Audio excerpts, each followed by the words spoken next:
Miss Karen Moxley's class. This is Miss Rose getting ready to do story time with y'all. The Outsiders, by S.E. Hinton. We're in chapter 5.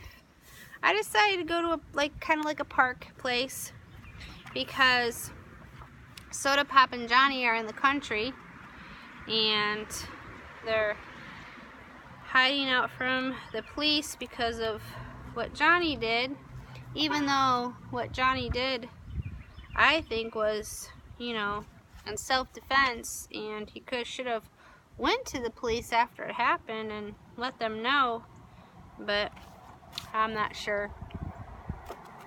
Anyway, chapter 5 is on page 68. I woke up late in the afternoon for a second. I didn't know where I was. You know how it is when you wake up in a strange place and wonder where in the world you are until memory comes rushing over you like a wave. I half convinced myself that I dreamed everything that had happened that night before. I'm really home in bed, I thought. It's late and both Dari and Sodapop are up. Dari's cooking breakfast, and in a minute he and Soda will come in and drag me out of bed and wrestle me down and tickle me until I think I'll die if they don't stop. It's me and Soda's turn to do the dishes after we eat, and then we'll all go outside and play football. Johnny and 2-Bit and I will get Dari on our side, since Johnny and I are so small and Dari's the best player. It'll go like the usual weekend morning. I tried telling myself that while I lay on the cold rock floor, wrapped up in Dally's jacket and listening to the wind rushing through the trees, dry leaves outside. Finally, I quit pretending and pushed myself up. I was stiff and sore from sleeping on that hard floor, but I had never slept so soundly. I was still groggy and pushed off Johnny's jean jacket, which had somehow got thrown across me, and blinked, scratching my head. It was awful quiet, with just the sound of rushing wind in the trees. Suddenly I realized that Johnny wasn't there. "Johnny?" I called loudly, and that old wooden church echoed me. "Annie, Annie." I looked around wildly, almost panic-stricken, but then caught sight of some crooked lettering written in the dust on the floor. "Went to get supplies. Be back soon, J.C." I sighed and went to the pump to get a drink. The water from it was like liquid ice, and it tasted funny, but it was water. I splashed some on my face. That woke me up pretty quick. I wiped my face off on Johnny's jacket and sat down on the back steps. The hill the church was on dropped off suddenly about 20 feet from the back door, and you could see for miles and miles. It was like sitting on the top of the world. When you haven't gotten anything to do, you remember things in spite of yourself. I could remember every detail of the whole night, but it had the unreal quality of a dream. It seemed much longer than 24 hours since Johnny and I had met Dally at the corner of Pickett and Sutton. Maybe it was. Maybe Johnny had been gone a whole week and I had just slept. Maybe he had already been worked over by the fuzz and was waiting to get the electric chair, since he wouldn't tell where I was. Fuzz back then was another word for police. Maybe Dally had been killed in a car wreck or something, and no one would ever know where I was, and I'd just die up here alone and turn into a skeleton. My overactive imagination was running away with me again. Sweat ran down my face and back, and I was trembling. My head swam, and I leaned back and closed my eyes. I guess it was partly delayed shock. Finally, my stomach calmed down, and I relaxed a little, hoping that Johnny would remember cigarettes. I was scared, sitting there by myself.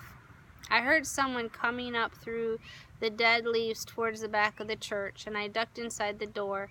Then I heard a whistle, long and low, ending in a sudden high note. I knew that whistle well enough. It was used by us and the shepherd gang for "Who's there?" I returned it carefully, then darted out the door so fast that I fell off the steps and sprawled flat under Johnny's nose. I propped myself on my elbows and grinned up at him. "Hey, Johnny, fancy meeting you here."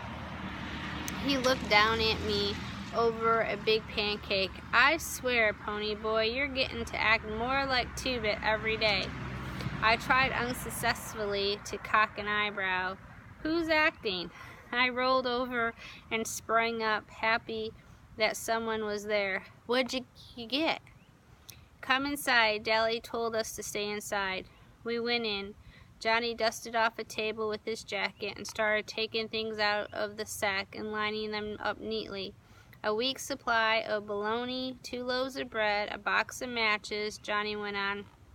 I got tired of watching him do it all, and so I started digging into the sack myself. Whee! I sat down on a dusty chair and stared. A paperback copy of Gone. "Hello." You okay? "Yeah, I'm just waiting on my son. I figured... I didn't know a thing. I said, I hope nothing wrong. Oh, no, that's my car. Okay, Thank you. No worries. I appreciate it. Thank you. have a good one. You too. So, that was a police officer. See? They're here to help us.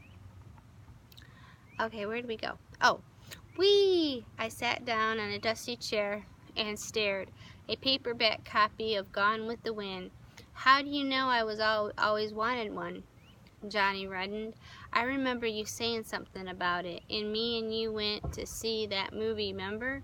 I thought you could maybe read it out loud and help kill time or something." "Gee, thanks." I put the book down reluctantly. I wanted to start it right then. Peroxide? A deck of cards. Suddenly I realized something. "Johnny, you ain't thinking of..." Johnny sat down and pulled out his knife. "We're gonna cut our hair, and you're gonna bleach yours." He looked at the ground carefully. "They'll have our descriptions in the paper. We can't fit 'em." "Oh, no." My hand flew to my hair. "No, Johnny, not my hair." It was my pride. It was long and silky, just like Soda's, only a little redder.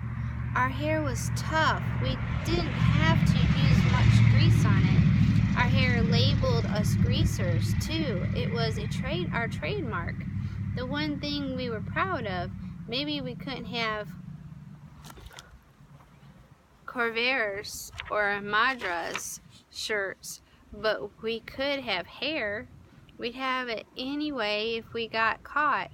You know, the first thing the judge does is make you get a haircut. "I don't see why," I said sourly. "Daddy could just as easily mug somebody with short hair." "I don't know either. It's just a way of trying to break us.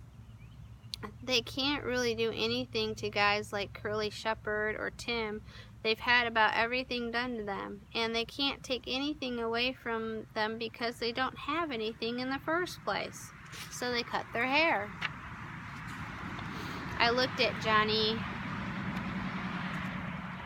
prolongingly. Johnny sighed. "I'm gonna cut mine too and wash the grease out, but I can't bleach it. I'm too dark-skinned to look okay blonde." "Oh, come on, pony boy," he pleaded. "It'll grow back." "Okay," I said, wide-eyed. "Get it over with." Johnny flipped out the razor edge of his switch, took hold of my hair, and started sawing on it. I shuddered. "Not too short," I begged. "Johnny, please." Finally it was over with. My hair looked funny, scattered all over the floor in tufts. "It's lighter than I thought it was," I said, examining it. "Can I see what I look like now?" "No," Johnny said slowly, staring at me. "We gotta bleach it first." After I'd sat in the sun for 15 minutes to dry the bleach, Johnny let me look in the old cracked mirror we'd found in a closet. I did a double take. My hair was even lighter than Sodapop's. I'd never comb it to the side like that. I just didn't look like me. It made me look younger and scaredier. Scare is S-C-A-R-E. Scarder. 2. Boy howdy.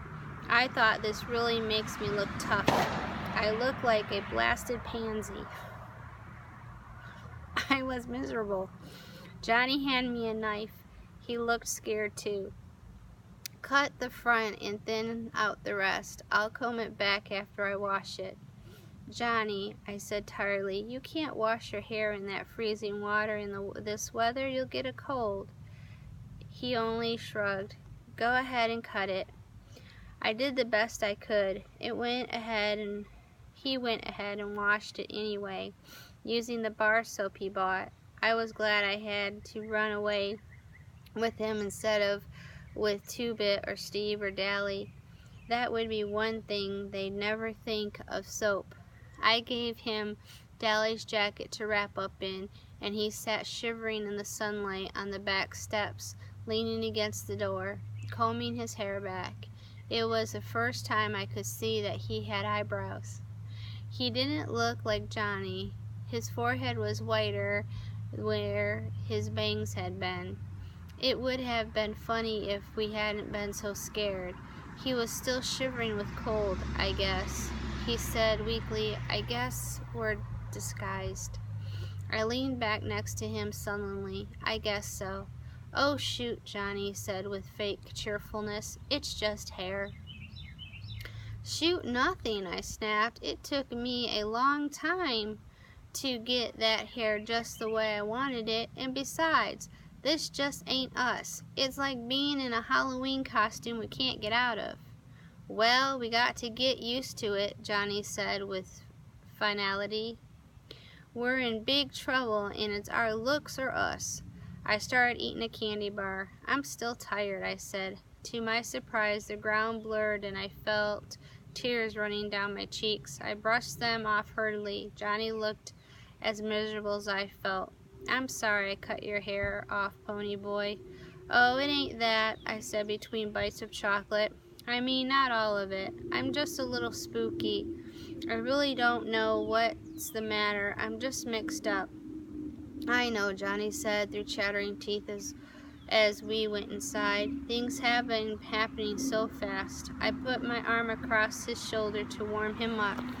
Two-Bit should have been in that little one-horse store. Man, we're in the middle of nowhere. The nearest house is 2 miles away.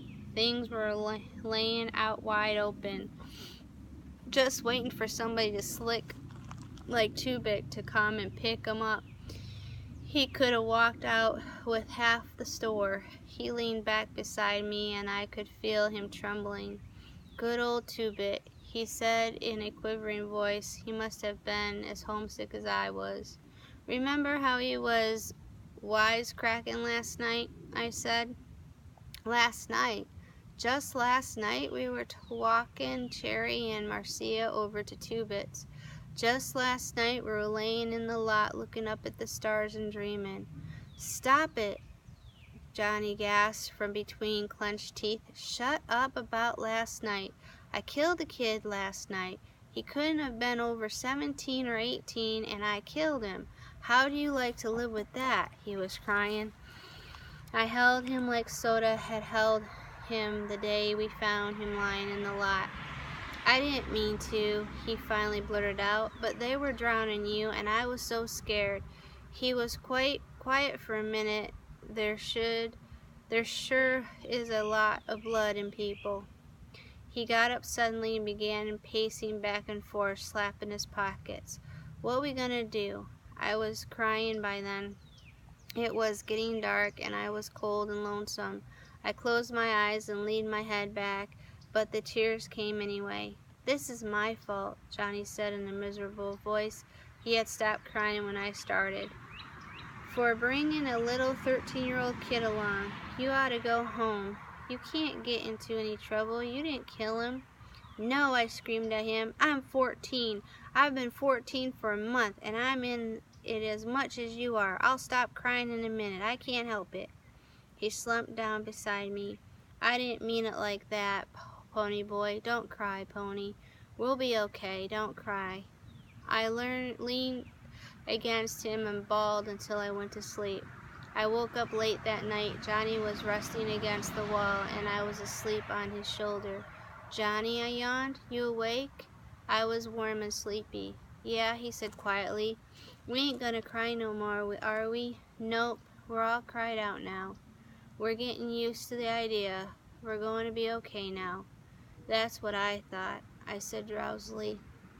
Then, for the first time since Dally and I had sat down behind those girls at the nightly double, I relaxed.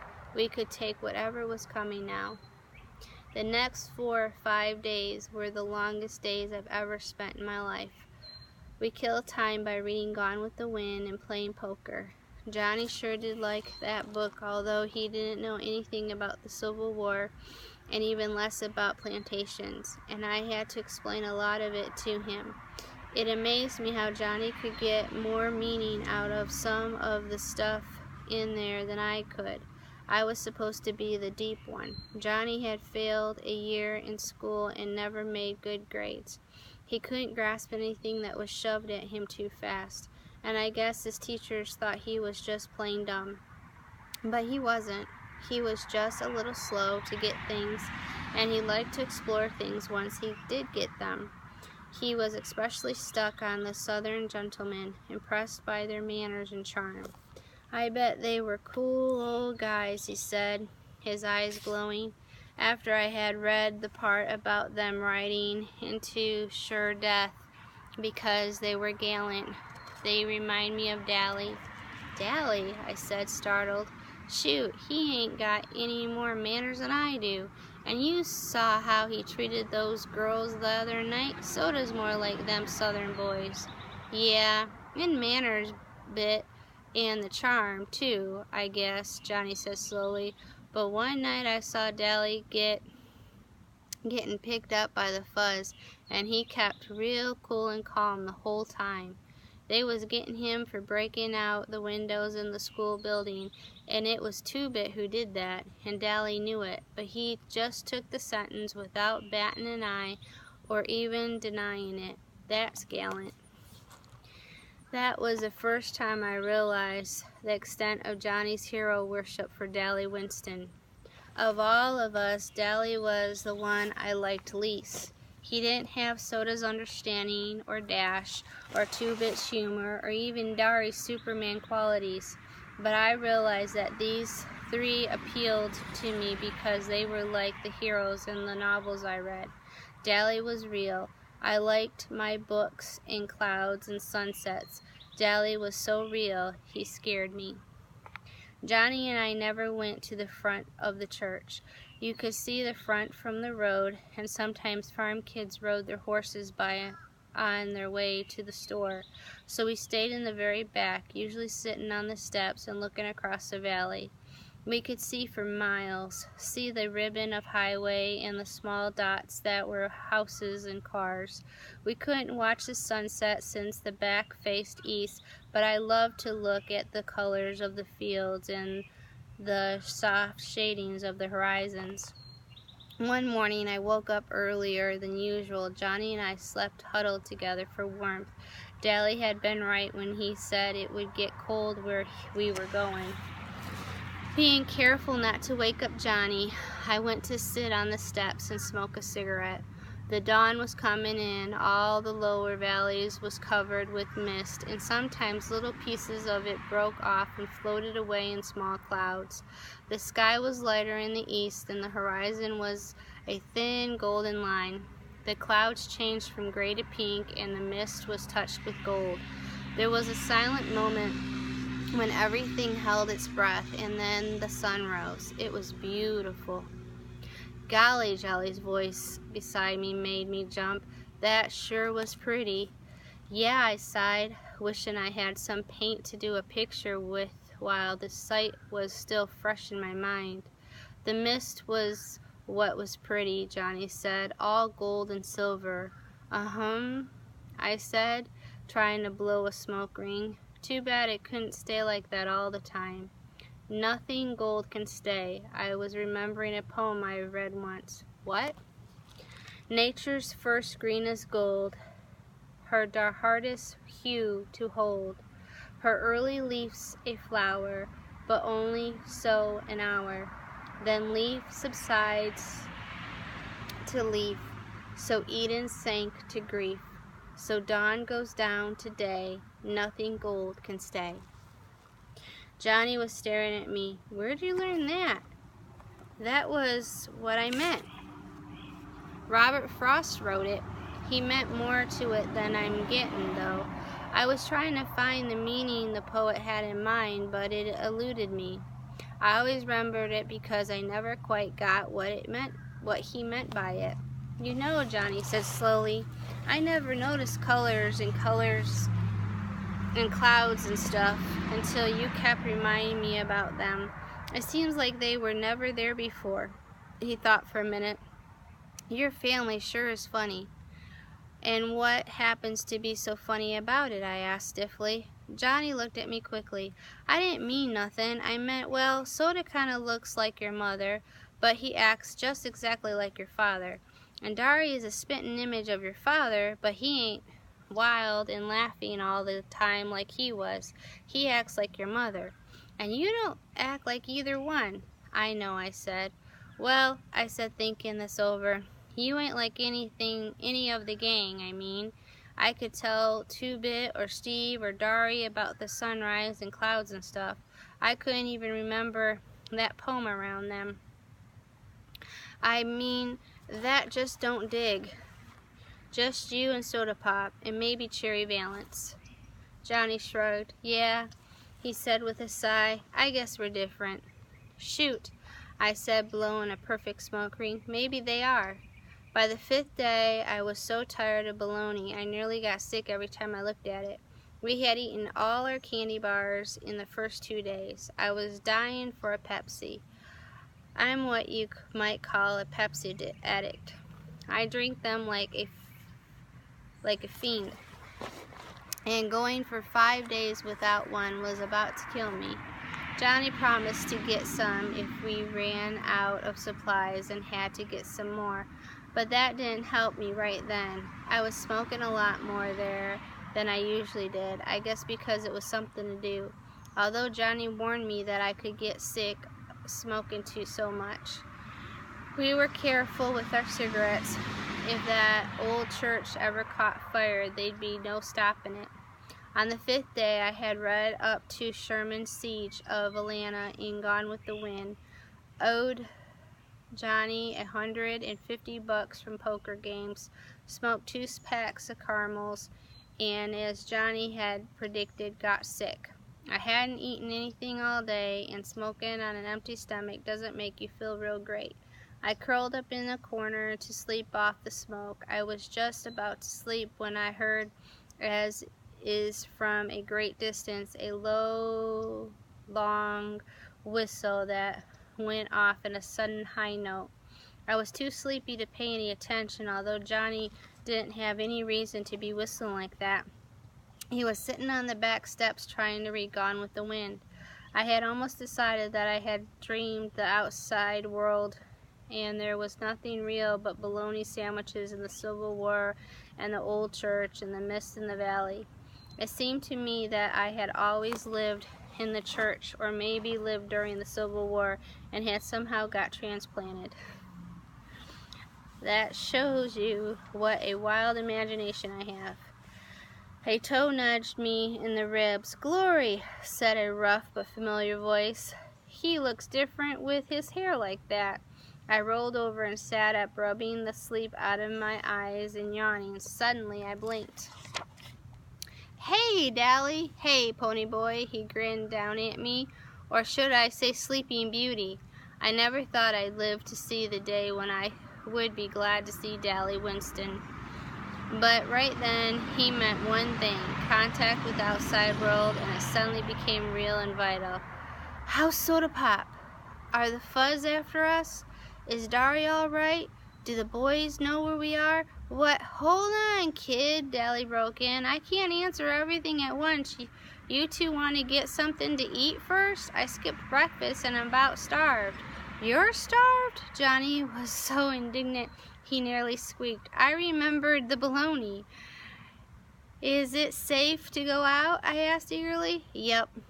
Dally searched his shirt pocket for a cigarette and finding none, said, Got a cancer stick, Johnny Cake?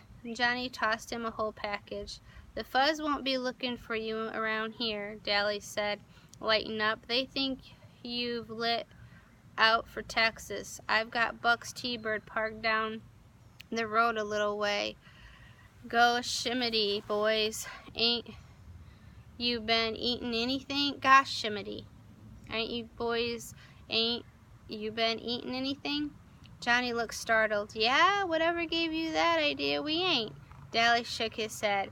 You're both pale and you've lost weight. After this, get out in the sun more. You look like you've been through the mill. I started to say, look who's talking, but decided it would be safer not to. Dally needed a shave. A stubble of colorless beard covered his jaw, and he looked like the way he was the one who'd been sleeping in his clothes for a week, instead of us. I know he hadn't seen a barber in months, but it was safer not to get mouthy with Dally Winston. Hey, pony boy, he fumbled with a piece of paper in his back pocket. I got a letter for you. A letter? Who from? The president, of course, stupid. It's from Soda. Sodapop? I said, bewildered. But how did he know? He came over to Buck's a couple of days ago for something and found that sweatshirt. I told him I didn't know where you were, but he didn't believe me. He gave me this letter and half his paycheck to give you. Kid, you ought to see Dari. He's taken this mighty hard. I wasn't listening. I leaned back against the side of the church and read. Pony boy. Well, I guess you got into some trouble, huh? Dari and me nearly went nuts when you ran out like that. Dari is awful sorry he hit you. You know he didn't mean it. And then you and Johnny turned up missing, and what with that dead kid in the park and Dally getting hauled into the station, well, it scared us something awful. The police came by to question us, and we told them as much as we could. I can't believe little Johnny could kill somebody. I know Dally knows where you are, but you know him. He keeps his trap shut and won't tell me nothing. Dari hasn't got the slightest notion where you're at, and it is nearly killing him. I wish you'd come back and turn yourselves in, but I guess you can't since Johnny might get hurt. You sure are famous. You got a paragraph in the newspaper even. Take care and say hi to Johnny for us. Sodapop Curtis. He could improve his spelling, I thought, after reading it through 3 or 4 times. How come you got hauled in? I asked Dally. Shoot, kid, he grinned wolfishly. Them boys at the station know me by now. I get hauled in for everything that happens in our turf. While I was there, I kind of let it slip that y'all were heading for Texas, so that's where they're looking. He took a drag on his cigarette and cussed it good-naturedly for not being a cool. Johnny listened in admiration. You sure can cuss good, Dally. Sure can, Dally agreed wholeheartedly, proud of his vocabulary. But don't you kids get picking up my bad habits. He gave me a hard rub on the head. Kid, I swear it don't look like you with your hair all cut off. It used to look tough. You and Soda had the coolest looking hair in town. I know, I said sourly. I look lousy, but don't rub it in. Do y'all want something to eat or not? Johnny and I leaped up. You'd better believe it. Gee, Johnny said wistfully, it sure will be good to get into a car again. Well, Dally drawled, I'll give you a ride for your money. Dally always did like to drive fast, as if he didn't care whether he got where he was going or not, and we came down the red dirt road off J Mountain doing 85. I like fast driving, and Johnny was crazy about drag races, but we both got a little green around the gills when Dally took a corner on the two wheels with the brakes screaming. Maybe it was because we hadn't been in a car for so long. We stopped at Dairy Queen, and the first thing I got was a Pepsi. Johnny and I gorged on barbecue sandwiches and banana splits. Glory, Dallas said, amazed, watching us gulp the stuff down. You don't need to make like every mouthful is your last. I got plenty of money. Take it easy. I don't want you getting sick on me, and I thought I was hungry. Johnny merely ate faster. I didn't slow down until I got a headache. I didn't tell y'all something, Dally said, finishing his third hamburger. The Socs and us are having an all-out warfare all over the city. That kid you killed had plenty of friends, and all over town it's Socs against Grease. We can't walk alone at all. I started carrying a heater. Dally, I said, frightened. You kill people with heaters. Yeah, kill 'em with switchblades too, don't you, kid? Dally said in a hard voice. Johnny gulped. Don't worry, Dally went on. It ain't loaded. I ain't aiming to get picked up for murder, but it sure does help a bluff. Tim Shepard's gang in our outfit are having it out with the Socs tomorrow night at the vacant lot. We got hold of the president of one of their social clubs and had a war council. Yeah, Dally sighed, and I knew he was remembering New York, just like the good old days. If they win, things go on usual. If we do, they stay out of our territory, but good. Two-Bit got jumped a few days ago. Dari and me came along in time, but he wasn't having too much trouble. Two-Bit's a good fighter. Hey, I didn't tell you we got us a spy. A spy? Johnny looked up from his banana split. Who? That good-looking broad I tried to pick up that night you killed the Soc. The red-headed cherry, what's her name? Wow, well that's happening, isn't it? Oh my goodness. Well, they were right for calling a cigarette a cancer stick. Oh my. That's something you don't want to start. And addictions are very hard to break, so it's best not to start them. When you're tempted, it's best to look for something else that's healthy to do instead. Alright, well I hope you guys enjoyed chapter 5. Take care. See you in the next chapter. Bye. Like, share, and subscribe.